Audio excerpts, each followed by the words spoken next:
नवरात्रि में हवन करने की सरल विधि आओ जानते हैं। नवरात्रि में हवन करने की जो सरल विधि है, सर्वप्रथम आपको हवन कुंड को प्रज्वलित करना है। कोशिश ये करें हवन कुंड जो आपका हो वो तांबे का होना चाहिए।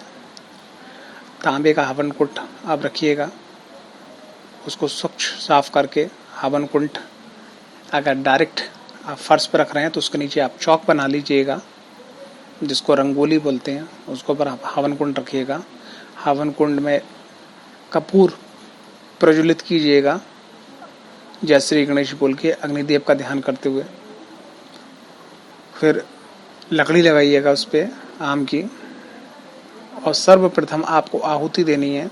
और फिर उसका स्नान करवाइएगा, मतलब जल घुमा के बाईं तरफ डालिएगा, मतलब अग्निदेव का स्नान। उसके बाद आपको तिलक करिएगा, हवन कुंड को पुष्प चढ़ाइएगा, दक्षिणा चढ़ाइएगा बाहर साइड से। अग्निदेव से प्रार्थना कीजिएगा कि हे अग्निदेव, मेरी हवन की आहुति आप स्वीकार करें, और जिन भी देव देवी देवताओं की हवन की आहुति जाए उनकी कृपा आशीर्वाद प्रेम आपको प्राप्त हो। सर्वप्रथम आहुति आपको गणेश जी की देना है, गणेश जी का मंत्र बोलते हुए उसमें स्वाहा जोड़कर, या ओम श्री गणेशाय स्वाहा ऐसा बोल सकते हैं। आपके जो पितृ हैं, जो आपके पितृ देवता हैं, तो ऐसा बोलिएगा जो मेरे परिवार के पितृ देवता हैं मैं उनके लिए एक आहुति दे रही हूँ। तो ओम पितृ देवाय स्वाहा। फिर स्थान देवता के लिए ओम स्थान देवताय स्वाहा, ओम ग्राम नगर खेड़ा देवताय स्वाहा, ओम चौक चौराहे वाली मदनन माताय स्वाहा, ओम इंद्राय स्वाहा, ओम प्रजापताय स्वाहा, ओम अग्निदेवाय स्वाहा, ओम वायुदेवाय स्वाहा, ओम भूमाताय स्वाहा, ओम वरुण देवाय स्वाहा, ओम आकाश दिव्य स्वाहा, ओम पंच महाभूताय स्वाहा, ओम सुब्रमण्यम कार्तिकेय स्वामी स्वाहा, ओम आदित्याय स्वाहा, ओम सोमाय स्वाहा, ओम भौमाय स्वाहा, ओम बुधाय स्वाहा, ओम गुरुवे स्वाहा, ओम शुम शुक्राय स्वाहा, ओम शंख शनिचराय स्वाहा, ओम राम रभ्भे स्वाहा, ओम केम केतवाय स्वाहा। ये आपको इस प्रकार से जो है आहुति देना है। उसके बाद में जो आपके कुल देवी इष्ट आराध्य या जो हैं आपके देवता हैं उनको देना है। फिर आपको क्या करना है कि भैरव जी की आहुति देना है। ओम बम भैरवाय स्वाहा या ओम बम बटुक भैरवाय स्वाहा। हनुमत बाबा की आपको आहुति देना है, ओम हनुमते स्वाहा। फिर आपके जो कुल देवी देवता हैं उनकी आहुति चाहे पहले दे दें चाहे अब आप दे दें, ठीक है।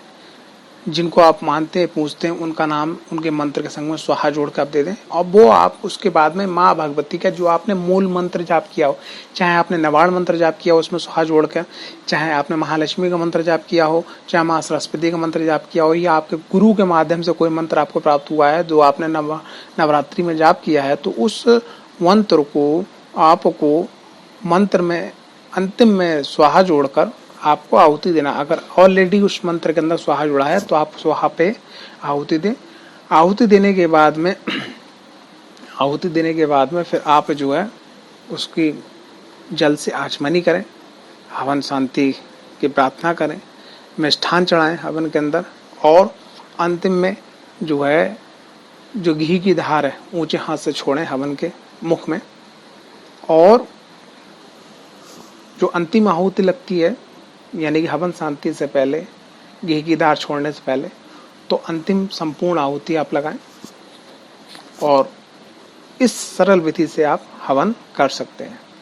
लेकिन अगर आपने संकल्प लेके, जैसे विशेषकर अगर आपने जाप किया है तो आप उसमें हवन करें। हवन करने के बाद आप दशांश, हवन का दशांश मतलब जाप का दशांश हवन करें, हवन का दशांश तर्पण करें, और तर्पण का दशांश आप मार्जन करें। तो ये एक बहुत ही सरल, बिल्कुल सीधी सीधी विधि है।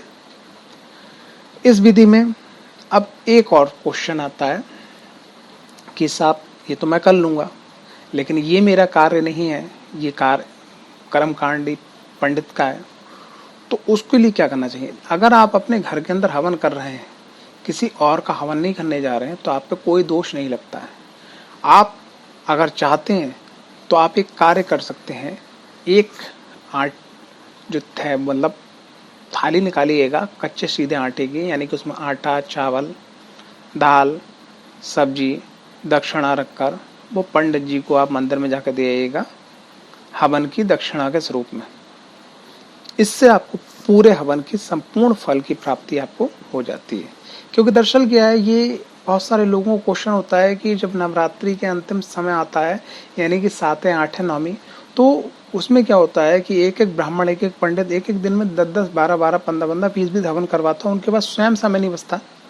ठीक है, तो ऐसी अवस्था में क्या आप इस सरल विधि से आप हवन कर सकते हैं और आपको हवन का पूर्ण फल मिलेगा 100%। आप उनके ब्राह्मण के नाम से आप थाली निकाल दीजिए, दक्षिणा निकाल दीजिए, जब वो मिले या मंदिर में जाकर उनको दे दीजिएगा। जब वो मुझे मिल नहीं पा रहे हैं, आप ब्राह्मण तो बदलता रहता है कि आज कोई पंडित जी हवन करवाने आए, कभी दूसरे आ सकते हैं।